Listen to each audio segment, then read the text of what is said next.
Okay, well, good morning, everybody. Welcome back here to St. Paul's Church National Historic Site, Mount Vernon, New York. Our series, History from St. Paul's. Today we're outside here on the western side of the church, talking about the story of historic significance in the Bill of Rights that's enshrined in a plaque here that actually registers St. Paul's as a National Historic Site. It is bolted into the church on December 15, 1952. December 15 was the anniversary of the adoption in 1791 of the Bill of Rights, and that's part of the story here. It's unveiled by the Reverend Howard Perkins. St. Paul's was still a functioning Protestant Episcopal church at the time, and a woman named Ms. Zhu Zenger Bowden. She is a direct descendant of John Peter Zenger, who was the printer of the New York Weekly Journal in the 1730s. And her participation underscored what was really the historic significance of the site at the time. It revolved mostly around an election, an open-air election, October 29, 1733, held here on the village green at St. Paul's. You had hundreds of voters here that day, hundreds of additional people watching the great spectacle of colonial elections, almost more a social than a political gathering. And it was covered, unprecedented coverage, a week later in the first issue of the New York Weekly Journal.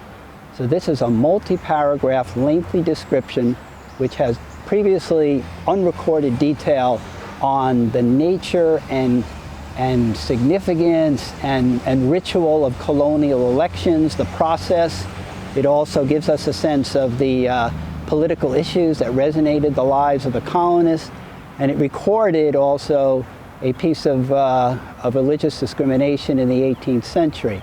It's written by an eyewitness account, one of the supporters of the victor in the election, a man named Lewis Morris, and it captured the chicanery of the sheriff at the time using a quasi-legal, rarely employed religious litmus test to disenfranchise scores of Quaker voters who were here that day prepared to vote for Mr. Morris. An interpretation of the election, which is really what's reflected in the plaque copy, held that the election itself and its coverage led directly to the imprisonment and trial and acquittal of John Peter Zenger in a celebrated trial down in New York City, the establishment of an American free press, and the concept later enshrined in the Bill of Rights. Subsequent historians have questioned that interpretation, still seeing this as a very significant colonial development and event here, but more in the lines of a milestone in the development of freedom of religion and conscience in colonial America.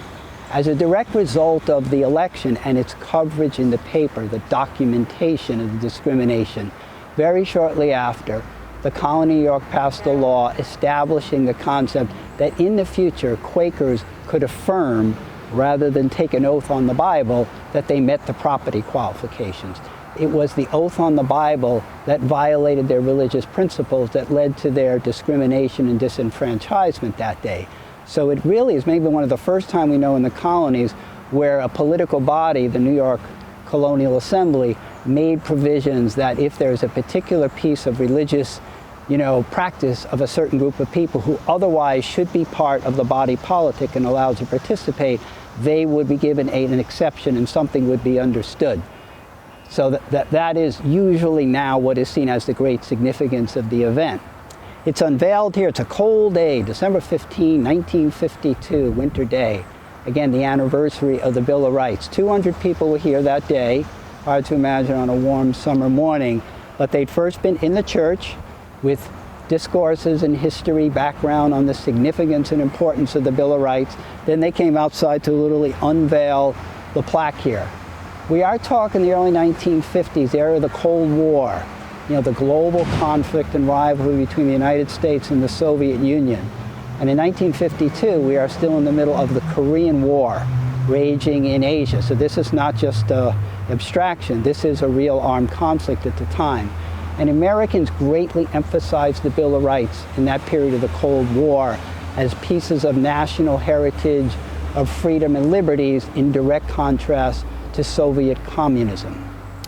So the plaque actually does reference other pieces of the St. Paul's historic narrative. It talks about the use of the church as a military hospital during the Revolutionary War, by the German Hessians. They are the allies of the British. It doesn't mention that the American and British armies also used the church at different intervals during the war as a field hospital. It talks about some architectural features of the church, interior and exterior. And I'll read the plaque here in full so we can know what it is, if those of you are looking at the video here. On the top, St. Paul's Church, Eastchester, National Historic Site. St. Paul's Church was founded in the new settlement of Eastchester in 1665. The present building, begun in 1763, served for a time as Hessian troop quarters during the Revolutionary War. Completed about 1790, it has been restored to its appearance at that date. It is one of the fine surviving architectural monuments of the Renaissance revival in our country.